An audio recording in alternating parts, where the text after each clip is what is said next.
Welcome to another edition of the Empower Hour. I'm Al Kumar. And I'm Hanifa. And we're your hosts. Each and every week we come to you with impactful topics of discussion that affect our everyday lives. And this week is no different. Today in the studio with us we have a super special guest, Miss Melinda Robertson. Hello. How you doing? I'm great, thanks. Thanks so much for inviting me to be here today. I really appreciate it. You're most welcome. And the discussion is on the injustice system. Yes, the quote-unquote injustice system. Yes. And so Ms. Robinson, is on the platform today to just talk about her own journey in dealing with the justice system. And I'm not going to go too much into the story because I want you to be able to tell it so that our viewers could. So if you know anyone who may be currently dealing with the justice system with their own children, sons, daughters, make sure you share this with them, tune in, share the live, because this is a very, very important topic that directly impacts the African American community. Absolutely. Absolutely. And so welcome, Thank you. Miss Melinda. Alrighty. What do you want to be called? Melinda's fine. Melinda. Yes. All right. Welcome, Melinda. Thank you. All right. So I know you've had your own experience with the justice system, particularly in Baltimore. Yes. I think when we spoke. Yes. And I took interest in the story because it's coming on the back of the Central Park 5, which the Yes. movie just came out, and a lot of the younger people didn't even know that this happened. And so these type of stories tend to get pushed, Absolutely. you know, in the background. I don't want to say under the rug, in the background somewhere, because most of the time the paperwork is on the books if you want to know. Yes. So that movie came out. We've had so many different cases where we've heard of black men in Yes. particular, Yes. even black women. Yes. We don't hear enough about black women, but with black men in particular, so many stories of people being released of recent from Yes. it being innocent. They've done Yes. 30 years. Yes, 25. 25. They're getting like And $1 then- million right. settlement. I'm just like, that's not even enough. Right. You know- Nothing is there's no compensation Right. for those years. Right. So And so many of them don't even be compensated. Right. A brother I just know. was released. He did 27 years, and they said that I can't think of his name, but he has been released, but he will not be compensated for it. I posted about it in Black Mothers for Justice. It's just so sad the way that they do a lot of innocent black men, and particularly in Baltimore. And this is why I wanted to have the conversation, because I know this to be a fact. Yes. And so before we get deep into the topic, can you just introduce yourself to our audience? Yes. Tell us a little bit about who you are, your background, and why this particular topic is so important to you. Oh, sure. Okay, I'm Melinda Robertson. I'm an author. I have written 5 books. My first 2 books were on teen pregnancy. I was a teen mother, and I wrote about teen pregnancy because at the time when that book, Motherhood What You Don't Know is the title of the book, and it was released in 2005. And at that time, girls, 11 and 12-year-olds, were having babies at an alarming rate. So I wrote the book to inform them. That's why the title is so appropriate, Motherhood What You Don't Know, because there's so much that they don't know about it. So I wrote that book just to enlighten them, and I did Fatherhood What You Ought to Know for teen boys, because society tends to minimize the role of the boys, they focus on the teen girls, but not necessarily the boys. So I followed up with Fatherhood What You Ought to Know, because there's so many things that they need to know, like for so many young brothers whose father weren't there for them, they often say, my father wasn't there for me and I'm okay, so my child will be all right. But that's not the case. It wasn't okay for your father to leave you, and I'm just trying to encourage them to be a part of their children's lives. It's not okay, and that, to kind of break the cycle, I want to say.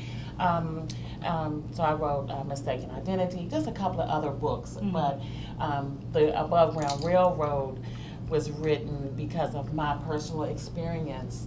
My son was in his 3rd year of college, attending Morgan State University, and he was falsely accused of stabbing a student to death during a brawl on campus that happened on February the 1st, 2016. and he proclaimed his innocence from day one, and I believed my child, and I stood behind him, and I sold my house to afford counseling, proper representation for him. He proved his innocence. He was taken to trial. No DNA connecting him to the case, but they took him to trial for murder. First and second degree murder. Through God's grace, I'm just so grateful for my son's ability to just stand and understand that God was still with him in that process, but it's a very painful process. We went to trial. He was found not guilty, but during the trial, the judge added another charge that wasn't a part of the original indictment. They added an accessory charge during the trial, which I've never heard of, but apparently they can do this. So the judge did this. The judge added this, and that was kind of suspicious to me, because it's like it wasn't a part of the original indictment, but we're going to add this. And basically he knew that the prosecution had lost the case, and they wanted to make sure that they had held someone accountable. So basically they railroaded my son. They added this accessory charge. The jury convicted him of the accessory charge. The pre-sentencing investigator came in and she recommended probation and time served, because at the time he had already spent 9 months in. So he had no priors. He was in his 3rd year of college. He had been an honor roll student, all these great things, and the judge gave him 10 years. Can we 10 just years. go back a little and just share with the audience how this charge even came about, the story behind the whole stabbing? Okay, he was attending a basketball game he was at Coppin State University, which was with the school he attended, but they were playing Morgan State. My son was a former student at Morgan State, so he knew a lot of people. Okay. So he went to the game. He was excited because he hadn't been there since he was transferred to Coppin, so he came to the game. So he was excited about it. It's in Baltimore as well. Okay. They're literally maybe about 20 minutes away from each other. So he was a student at Coppin, so he came up for the game. And he went to the game with my nephew and a couple of other guys. And when they left the game, my nephew was taking a friend of his to pick up some money or something like that. See, my son wasn't there, so he didn't know much about what it was. He was just basically there. And my nephew was taking the guy to pick up some money, and come to find out when they got there, the guy got into an altercation, something about some counterfeit money, some type of drug transaction, something that went on amongst them. Okay. And so when they went to the campus after the game, a brawl ensued. My son said they got out of the car. The guy was talking to the guy that he was getting money from, and then next thing you know, everybody was fighting. Somebody hit him, so and it was a brawl. Okay, it was brawl. about Okay. 25 students. There was a brawl that ensued. So once they heard the sirens and the stuff like that, they jumped into my nephew's car. My son was a passenger in that car. My nephew was driving, and 3 guys were in the back, and they just pulled off and they just left the scene. But the thing about it is that let me tell you something. This system is so wicked. They showed the car fleeing the scene, right? But they never obtained a search warrant for it. They never obtained. Why secure the evidence? Why secure the crime scene? Why pull the surveillance if you're not going to follow up with the information that you find? So they never obtained a search warrant for that car, and unfortunately, because of that, it compromised their case, because that's where all the evidence was. That's where all the evidence was, in that car. But yet they had a search warrant for my car in PG County. They came to my house for a search warrant with my car and my mom's car, but they didn't have a search warrant for the car fleeing the scene. Wow. I mean, it's just there were just so many different things that they did in order to make my son the scapegoat. Now, my son was a passenger. He wasn't even a driver. So how can he be an accessory if he was a passenger in the car? I mean, and the thing is, he told them everything that he knew. He told them about the guys in the back seat, and one of the actual person that did it was in the car. So that's what I was gonna ask. So when they flee the scene, the car flee the scene, it was a group of people in the car, Yes. and your son happened to be amongst the group of people Right. as a passenger. Right, he was in the front seat. So outside of your son, was there anyone else charged? No. So how was No. he an accessory? No, that's what I'm saying. And the thing about it is that Accessory to this what is then? right, exactly. And this is the thing that got me the most, because it was a brawl. All of these students, but they only came after my son. My son his name was very popular, and a lot of people kept saying they knew that he was one of the people. So they just kind of zoomed in on just focusing on him. But to this day, But- no one has been. No one else has been charged, and the thing about it is that the prosecution threatened, you hear what I say? They threatened the other passengers that if they came forward to speak on my son's behalf, they would be charged with accessory. So my son, no one stepped up, because the prosecution made it very clear. If you come to testify on his behalf, we're going to charge you with accessory. That's a mandatory 10 years. Oh, wow. Right, So, but and so usually this is what they accessory do. is like, at least they have the thing on you, and then I was with you. But they Right. don't. But in this case, I'm an accessory, and they haven't even arrested you. Right, That makes exactly. sense. So, but Right. my question is, how can you be Right. an accessory to a crime that's unsolved today? Wow. It's still unsolved. So okay, so now Wow. let me go back a little bit. So then after, he did 3 years. 3.5 years. Okay, and how did he get out? The conviction, the accessory after the fact charge, was overturned in 2018 by the Court of Special Appeals. Okay.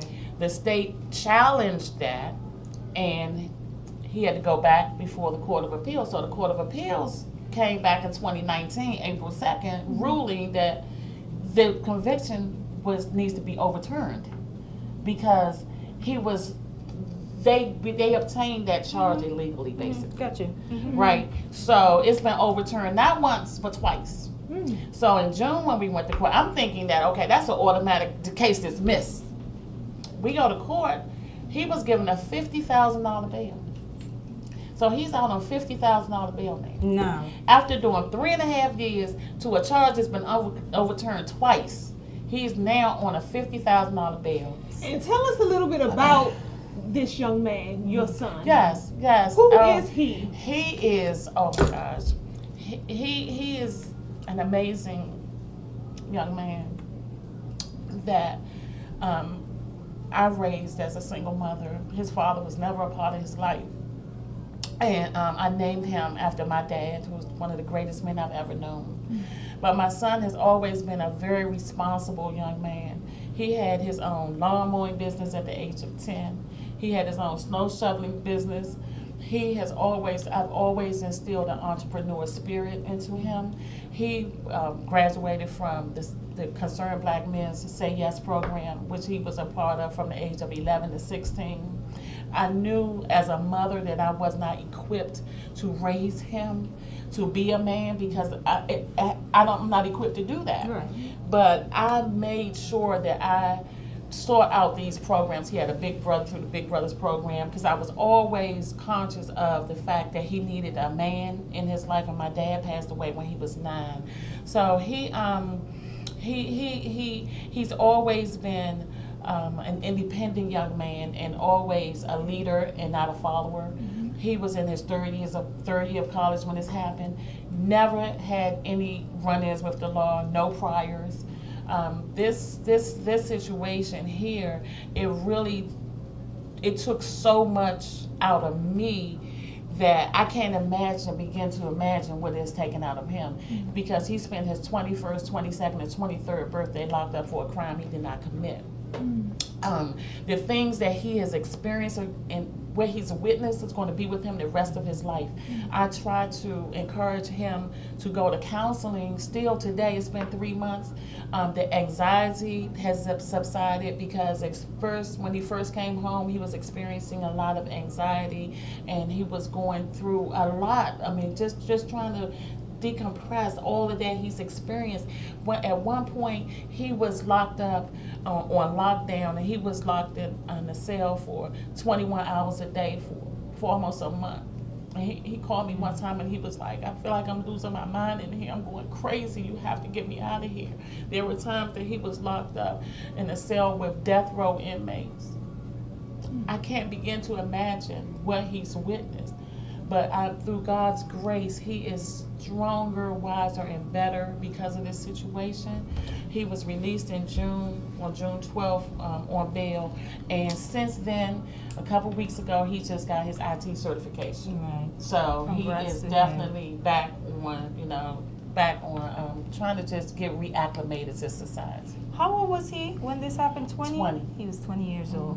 Okay, now something like this where someone is, because we hear the stories all the time, but to be able to interview someone who actually walked through this, give us an idea of what that does to a family when something like this happens. Oh my gosh, it's a situation that's like no other, because as a mother, you're going to experience guilt.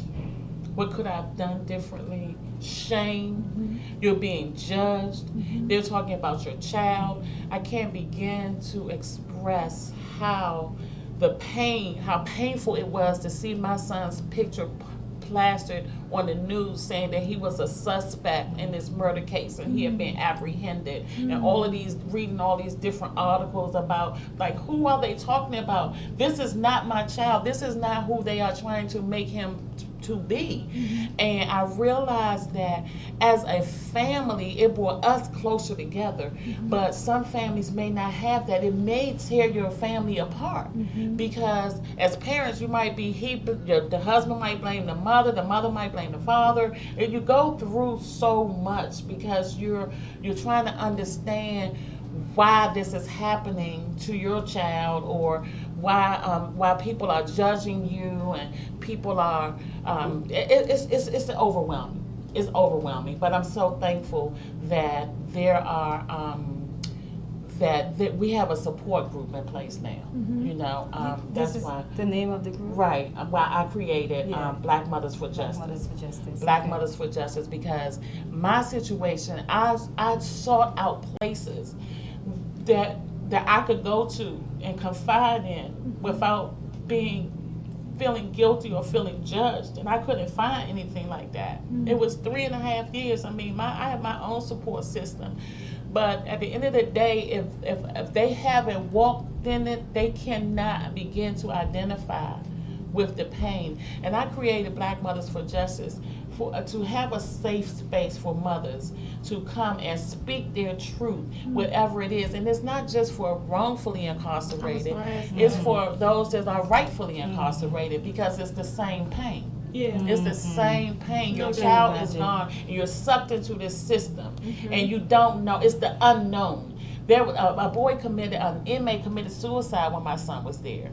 A young man was killed, was murdered, was stabbed to death inside there. There are so many things that's going on inside, and so many people never make it out. And the system, they target innocent Black men, because if they put them in there, a lot of times they'll catch a charge in there by trying to protect themselves and just surviving. So it's a system that is designed to kill, steal, and destroy the core essence of the Black man. So you formed this group, and from what you've observed and heard, at least from other women who are in the group, because I know that we get the big stories with, like, the big lawyers, and that's tend to be the ones that we tune into and we know about. I can't imagine how many more there are that we never hear about. That don't make the headlines. Exactly. Right. So from your experience, how often do you think this is happening? It's every day. It's every day nationwide. There's no doubt in my mind. I compare the courtrooms today, I equate with auction blocks from back in the day. And our sons are being bought and sold every single day in these courtrooms. And they're making these backroom decisions about these lives. They don't even view them, that we say Black lives matter, but the reality is that they don't matter. It's like, you give me him, I give you him.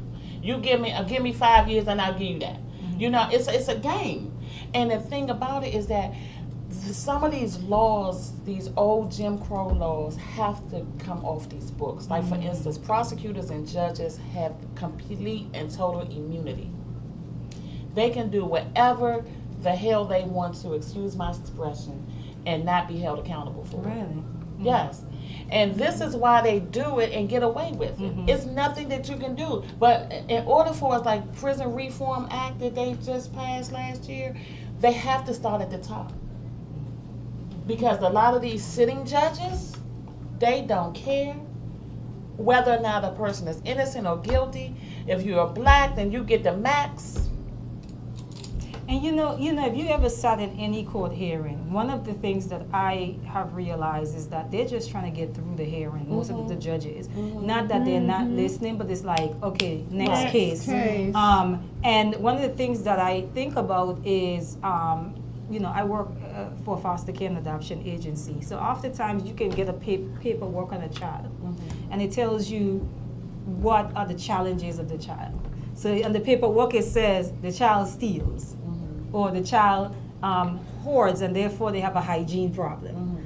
What you do not see on the paper is that that child didn't know where the next meal will come from, and therefore they began to hoard and stick stuff under their mattress. That side you don't see. All you see is, as a foster parent getting that information is, oh, she does what? And you think, I don't want any roaches in my house. You know, that's all you see. And I feel like the courts can be like that because they don't know your son. Exactly. They know him on paper, and that's all that the judges have to go by. And they care not about the other stuff. They don't care about what led to this. They don't care about, like you said, no priors. That means something. That means something. It has to mean would something. Right. So I get that. I see that in the courts, like where it's like, okay, let's go. Let's move on. Now, you mentioned that he's on $50,000 bail. And I just thought to myself, even like the Sandra Bland story, for example, how many people can't afford bail for their family? Exactly. So you have not just people who are innocent sitting in there, but people who, they have bail, but no one can pay the bail. Exactly. You know what I mean? Exactly. So have you seen in cases like that, do you have any like suggestion? Maybe a family is watching and they're going through that and they sort of like, I can't get anyone to help me with this bail. Do you have any suggestions for the person, like solution to maybe rectify that? Yes, I think they should just go to a bondsman. Because they have different payment plans and stuff like that that's available to them now. Like, I mean, my son's bail was $50,000, so 10% was $5,000.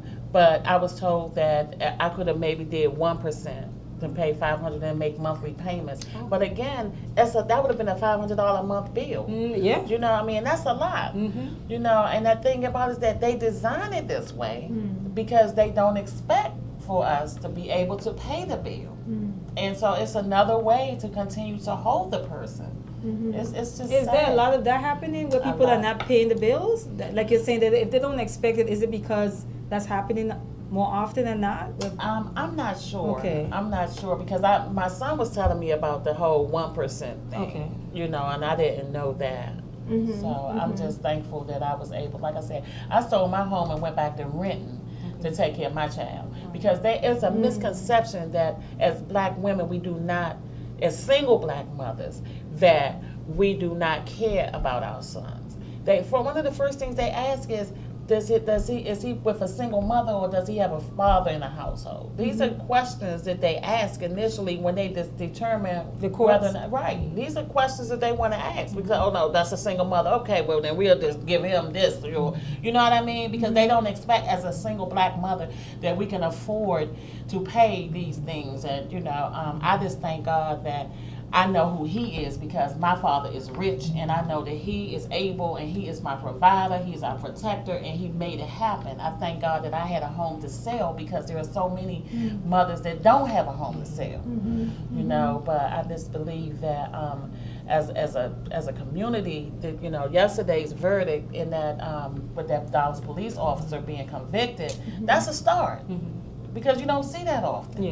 Yeah, and I think that's why everyone is a little bit like celebratory, feeling a little celebratory around it. You have a question for her or anything? No, okay. not at the moment. So, the group that you started, tell us a little bit about that group, Okay. because that's one of the solutions. As Yes. someone is going through the process, they need that support. Absolutely. So because you didn't have it, you created it. Absolutely. Okay. Absolutely. Because the thing is, it made me realize that there was just so many, I was being judged on so many levels as a mother. And the thing is, I know that I have been a mother for over almost 40 years. My daughter's 37.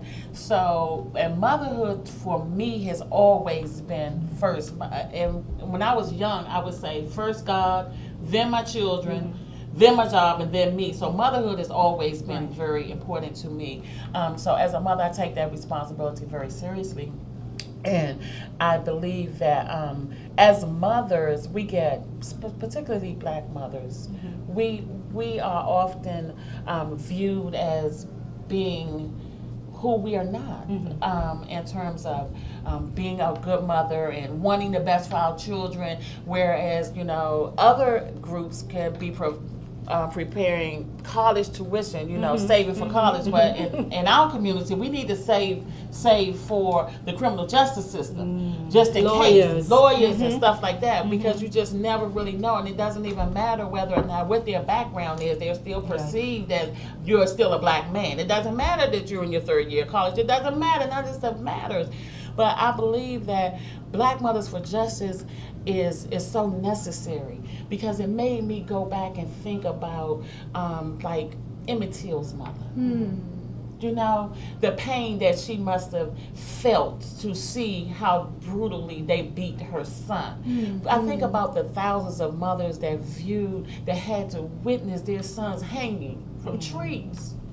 For years, as Black women and Black mothers, we have never been given any type of justice. So I created this on the shoulders of those mothers and for the next mothers. So the day where we can have a place where we can connect, I want them to be able to connect. They could call me because I've been there, and I can identify with their pain. And I think if mothers from city to city, state to state connect on that level, whether their child was rightfully incarcerated or wrongfully incarcerated, but just being able to share their story without being judged. Now, I was at a conference in Indiana last year. I was one of the speakers at a conference, and before I spoke, there was a sister there. She has her own publishing company and stuff. You know, she has a magazine, and she was there, and she was taking information. She was like, "Oh, this is interesting. This is, you know, things like that." And she was talking to the different speakers and stuff like that. Once I shared my story about my fight for my son, she avoided me like the plague. And I knew then that she was judging me because of my truth, but it was still my truth. You understand what I'm saying? So it made me realize just how judgmental people are, you know, and it made me feel, it hurt me to the core, but it made me stronger at the same time, because that's my child. And I'm going to speak on my child in this situation as long as I live. This is an injustice. He didn't ask for this. So I want other mothers, I don't want no mothers to have to feel that way. Stand by your child, right, wrong, or indifferent. That's your child. Tell us a little bit about your books. You said you were an author of 5. Yes. You've been busy. Yes. Grateful. And thank you for our gifts. Yes. She gave Hanifa and I both part 1 and 2 of Yes. Cool. the Above Ground Railroad. Yes. Wow. Yes. So I can't wait to get in it. Modern day slavery. That's what it is. What it is. And I came up with this title because, you know, in the 1800s, Harriet Tubman had the Underground Railroad. Right. Yeah. And she to free the slaves. Right. But this new system is the Above Ground Railroad, because there's nothing underground about it. It's right there in your face. It is. It's really right there in is. your face. The way they It's railroad. actually right there in the U.S. Constitution. Oh, it is. It really is. Right there It in really writing. is. But the difference is that Black men are perceived as guilty until guilty until proven innocent. Correct. And even after they've been proven innocent, They're they will still still make them guilty Yep. because of Yeah. the power that they have. Wow. Yeah, like going into the courtroom while it's still the courts are proceeding and changing the charge. Midway. Midway, I've never even heard of that. Me either. But this is what they do. Wow. And they have the ability to do this. And these are the kind of laws that we have to change because it's not fair. It's unfair and it's unjust.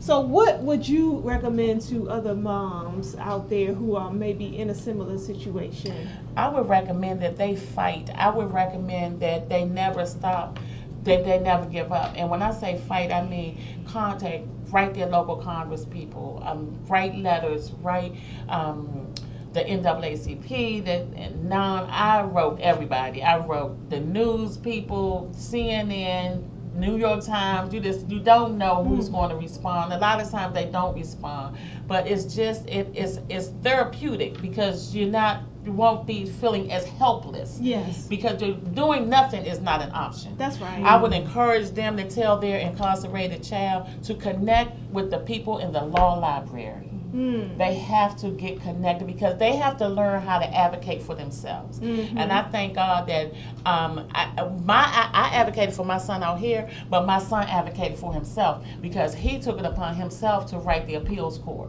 Okay. And they accepted his case. Oh, good. You understand? Okay. So he he took was matters in his own he hand. took matters in his own hand to fight for his freedom. So that's how we ended up getting the convictions overturned. But I don't understand the system because if the Court of Appeals is saying that we're going to overturn this, then the circuit court is still. Well, we're going to do what we want to do. We don't care nothing about what the Court of Appeals is saying, basically, because I'm thinking the Court of Appeals overturned it not once but twice. So I'm thinking that's an automatic dismissal. No. Circuit court, okay, well, we're going to retry the case. Wow. We're going to retry the case. How you going to retry the case? This man did 3.5 years for a charge that's been overturned not once but twice. And he has a court date on October 28th for a new trial. Picture that. This So October you guys 28th. Still fighting. yeah. Still fighting. Wow. Still fighting. So it could be another chance that he goes back to jail. That's not, I will not, won't not, because trust me, baby, they will take me this time. I know that's right. I'm not the one. I heard that No.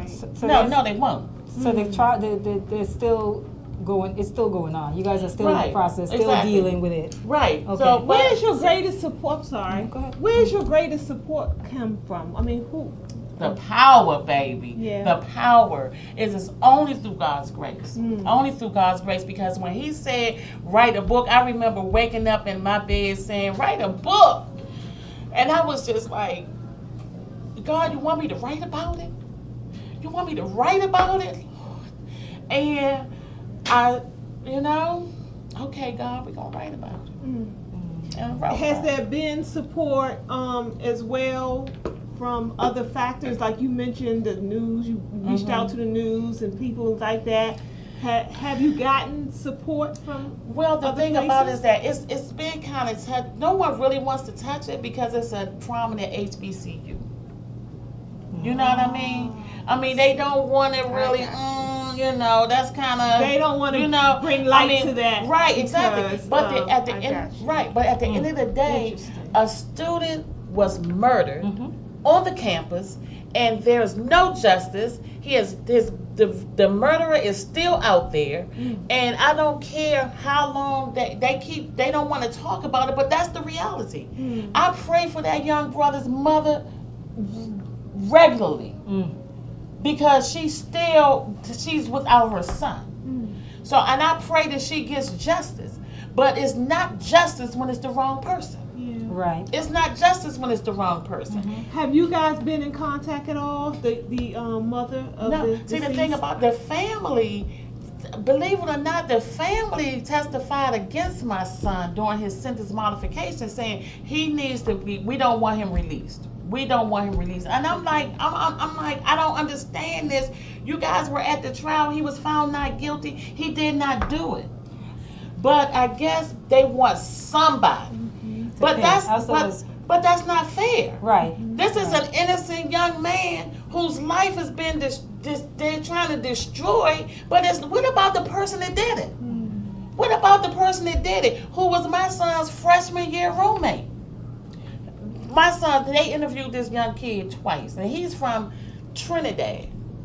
Now, and I told them from day one, and he denied knowing my son. How can you deny knowing my son? He denied knowing him. My son said, well, we were roommates freshman year at Morgan State. They pull him back in July 2018, bring him back in. They said, well, why did you lie? Why did you say you didn't know the defendant? Oh, I didn't know him like that. Well, you were roommates. But we still wasn't like that. That was probable cause, and that's when that young man should have been, he should have been charged. He should have been detained. So I have a. But they let him go again. So it sounds like a lot of times what happens, and I can imagine, especially if it's like this, it depends on who the victim is. Oftentimes, it sounds like they want to move the case along. They do. And to solve it and to give this as quickly as possible. And give the family of the victim some sort of like consolation. It's almost like, since we can't figure this out, to me that's just lazy work. Right. Because we can't figure this out, we're gonna just pin this on someone. Right.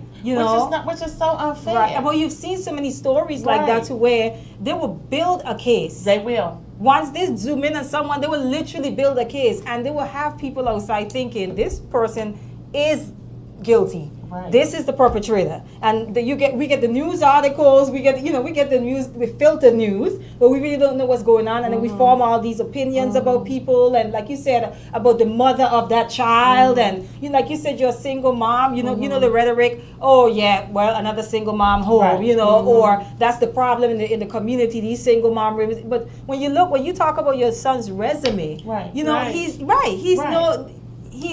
that. Right, he's not that person. He's not that person. Yeah, and it just doesn't make any sense, because in the wake of the Exonerated Five and the Brian Banks story, and we have this new this new movie coming out in December, Just Mercy, that Jamie Foxx and Michael B. Jordan are playing. And it's about the same thing, wrongfully incarcerated. This is something that has been going on for years and years and years, and will continue until we have opportunities like this to begin the conversation. Right. We have to change the narrative. Yeah. And I do think part of changing that narrative is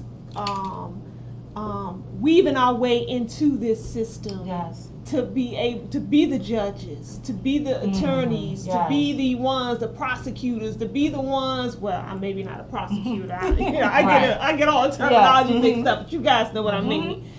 To be able to, we just witnessed just the other day with the black judge in the jury. Jury is another. Once we become involved in the system that way, it'll be that much more difficult for them to railroad us, take us through the ringer, and do whatever they want with us. Because now there's people on the inside looking out for our best interests as well. Yes. Versus, we all on the outside looking in, saying shame on y'all. Right. So, I'm one who, I used to be one to be like, just throw the whole baby out with the bathwater. Don't want nothing to do with this system. Get out of it. But now I come to a better understanding myself that it's not that easy. It's easier said than done. Easier said than done. And if everybody felt that way, and we just left them to do what they want in this system, there'd be millions of more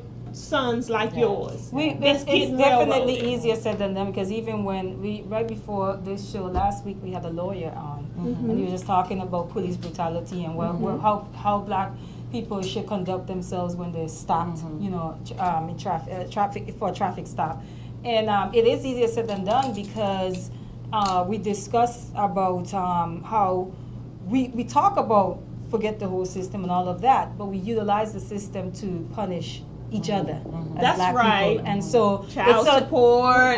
So many different things. But I agree in that sense, where it's easier said than done, because we're still a part of the system. Definitely. So it's sort of like, how do we maneuver? You know what I'm saying, as black bodies in this system, for a system that does not love us, that does not have any care for our boys in their black bodies, don't have no desire to see us progress, could just throw us away like waste, lock our sons and our daughters up. And the other thing that you mentioned is about parents, not just of innocent, Not just wrongfully but incarcerated. but those who are innocent as well. But even in that, you have our boys and girls getting these severe sentences for really minor. Maximum sentences for minor offenses. Yeah. I mean, but and the thing about it is that it's the prison pipeline.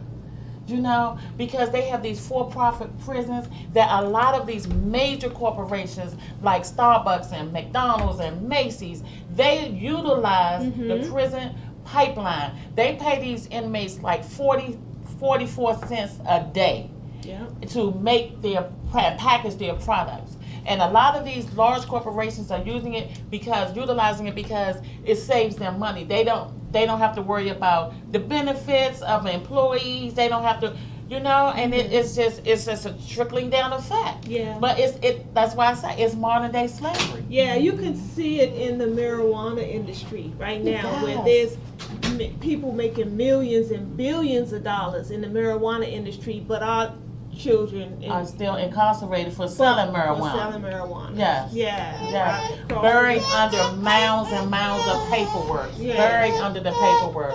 Right. Yes. I'm so sorry, guys. So, can you tell the audience one more time where they can purchase your books, and also about your group, because there may be someone that may want to get in contact with you. Okay, sure. Yeah, thank you. www.melindarobertson.com is where all the books can be purchased. I have formed a group, Black Mothers for Justice. Feel free to join that group on Facebook. There's a website, www.blackmothersforjustice website as well. Yes. And this is a journey, I would imagine. Yes, absolutely. It's been quite a journey. From the beginning. That the Above Ground Railroad one is from the day my son started this process, the day he came home to inform me about what happened. From February the 1st through May 2018. And then part 2 picks up from after the modification. So it's basically I wrote this book so that parents can see the process of going through the trial and all that kind of stuff. But more importantly, I want to expose the injustice that continue to be perpetuated throughout. Yes. I mean, he's gone through so many different judges. Like, for instance, when he went for his sentence modification hearing, the judge was like, well, I don't understand why it should be reduced, but why wouldn't it be reduced? Because he has been, it's been overturned. Why wouldn't it be reduced? Wow. I mean, 10 years is excessive for, this is a nonviolent offense. Right. But come to find out, she was an alumni of Morgan State University. Oh, wow. So she should not have been on the case. Wow. Because that was a conflict of interest. There were just so many different things throughout the case that was exposed. And I just want people to see that the corruption starts at the top. Yes. Right. Yes. You know, and we have to be made aware of that, so that when we getting these judges and stuff like that on the bench and stuff, when we voting, we have to get out and vote, and we have to do a background check on these people that we're voting for to find out what they stand for and what they don't stand for. And registering to vote, that's connected to the whole jury piece, too. Right. All of it is connected. Yes. Yeah. It's all connected. Yeah. It's all Yeah. connected. Yeah, that's some interesting stuff. I'm still stuck on the fact that they never even went to the car. Never. They never How even can you? got Right. How do you justify that? And, But let me and tell you. had information on the vehicle. Right. The thing is, they had the audacity to show it in the trial. They showed the video of the car fleeing the scene. So they had the car. They had showed the it. evidence, I mean, all this that. is like they showed it. So the lawyer said, "Well, did you obtain a search warrant for the car you just showed?" No, we didn't think it was necessary. Wow. Why wouldn't it be necessary? Why secure the crime scene? Why pull the surveillance if you're not going to follow up? Because they zoomed in on your son. Because they zoomed in on my that's son. it. But the thing about it is that compromised the case because that's where all the evidence was. Good. So that's how it got overturned one time? They overturned it because they overturned it because of how they went about getting the accessory charge. Mm-hmm. You know what I'm saying? I mean, so it didn't have anything to do with the car per se. Okay. You know, but It was just a charge that he should have never been charged with. Whew. Yeah, so it's a lot, but God is faithful, and everything is for a reason. In the process of all that pain, I found my purpose, and that's to try to give voice to the thousands of mothers that don't have a voice, Yeah. whose sons are wrongfully or rightfully incarcerated, for just so they'll have a safe place to heal and to make them stronger, so that they will be able to advocate for their sons. And I just want to say thank you for your, just your, first of all, your assertiveness, and and just sticking, Fighter. Fighting, sticking it out. Yes. One of the quotes that I saw, you put, I think it's in the magazine, I was reading the article, and you said, he's not lucky, he's loved. Yeah, absolutely. And I thought that was so powerful. Yes, You know what I mean? This absolutely. isn't luck, this is love. Absolutely. And you're saying, I will move heaven and earth Yes. for my child, Yes. which is what you did. And so Yes. I just want to say thank you. Thank you. Thank you so much. And thank you for Still allowing fighting. us. Yeah, and still fighting. Yes, Thank you for absolutely. allowing us to interview you, for Oh, coming thanks on for the I'm opportunity. honored. Thank you And so so much. we look forward to just staying posted about what's going on with your son. You said October is the hearing. Yes, October well, this month. 28th, Mhm. yes. How can people help? Yeah. Well, just right now, just prayers. Just to continue to pray for justice. Mhm. Do you have You a know. good attorney on the case? Yes, I have a Okay. good attorney, and I'm just trusting God, because He's the judge. He's the judge. You know what I'm saying? And a lot of people say He has the final say, but He has the only say. And He did not bring us this far to leave us. So I'm just trusting. I just want to encourage mothers to join Black Mothers for Justice, so that we can unite as one and come up against this wicked system. Good stuff. Because those are our babies. Those Yeah. are our sons. Yeah. Good stuff. And they matter to us. Right. But if we don't, doing nothing is no longer an option. That's right. I just think about the never thousands been and an thousands, option. right? The thousands of mothers who left here without seeing their sons get justice. That's Yeah. true. You know what I mean? These dudes that's done 25 and 30 years, they come home, their family is gone. My mother died 2 months before this. My son hadn't seen her the whole time he was gone, because she was too ill to travel. But I lost her. So he wasn't April, when no. they took him out of state. No, he was local, but my mom's health. My mom's Oh, okay. she was unable to travel To during move those on. 3.5 Okay. years, because she I see. wasn't strong enough to Okay. travel. But I lost her April 2019. And that was Oh, just wow, so that's hard, recent. right? Yeah. Because in the process of everything that was going on, I was caring for my mother, who was bedridden. So I'm fighting the system. I'm caring for my mom, who was literally dying. And I retired from my job to care for my mom, because the Family Medical Leave Act it gave me leave for 3 months, but it was leave without pay. Who can afford to be on leave without pay? Yeah. So, that it was just hard to bury my mom, and my son was still there. Yeah. So it's just I'm been hearing painful. it's a lot of pressures. I'm hearing you sold your home. Yes. So it's the economic pressures involved. There's the emotional pressures involved. I'm sorry. There's it's a lot. Yes, I mean, There's a people lot. are dying, you losing loved ones. It's just so much. It's so heavy. But I just encourage any mother that's going through it to just know that God is able. Yeah. You just continue to trust Him, because nothing is out of order. I had to come to understand that my son was right where God had him to be. My son, it was no surprise to my son, to God, that this was going to happen.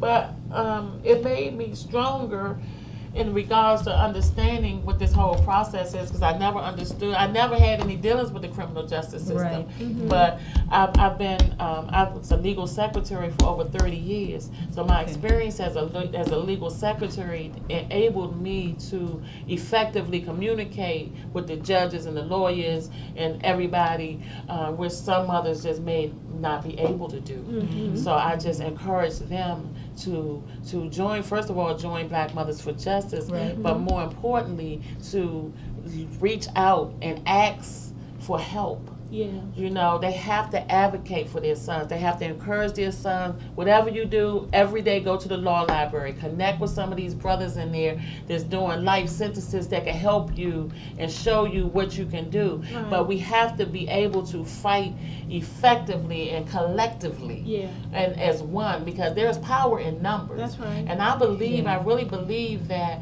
if we come together and we start enabling and encouraging and helping each other, and we'll be able to start making some changes in this system. That's right. And they won't be able to do what they're doing so blatantly. That's Their right. abuse of power is just, I've never seen anything like it. Right. Yeah, I agree. And tell them one more time where they can go to Sure. join Black Lawyers. Black Moms. Black Okay. Moms for Justice. www.melindarobertson.com is where all the books are available. www.blackmothers4justice Okay. is also a different website. Okay. Then I have a group for it.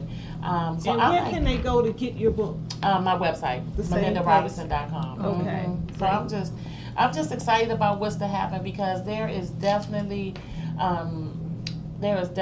joy that comes after you get through it. Yeah. Yeah. You know, you got to go through to get through. Yeah. So I just encourage the mothers to just hold on and know that it's going to get better. Good stuff. Yeah. Well, family, as you can see, her and her family is still fighting. And what we can do collectively at the moment is help this sister with purchasing a book. You know, purchasing a book, share her story around. You never know who else may need this encouragement at this Right. particular moment as well. So we encourage you to share this video stream as well.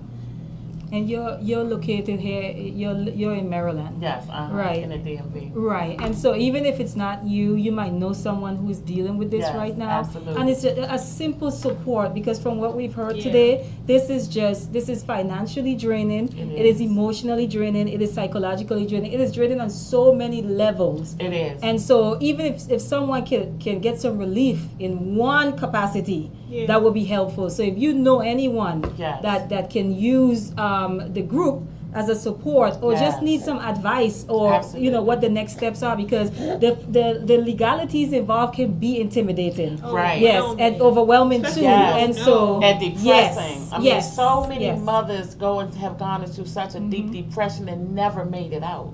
Yeah. Just like really lost, because psychologically it's just so heavy not knowing what is going on. And Yeah. then they, especially with the young boys, you know what I mean? My son was 20, but think about the 14 and 15-year-old boys that they are throwing into With prison adults. with adults, Yeah. and it's sad. But God is faithful, Yeah. and I believe that there is purpose in the pain. So make sure you guys also share the live with someone, and just support, as like Alkama said, you can support purchasing the books. She also have other books available as well, so that's support as well. And also just keep her in your prayers. Keep the family in your prayers. Until next time. Take care of each other out there, family. Peace. Thank you so much.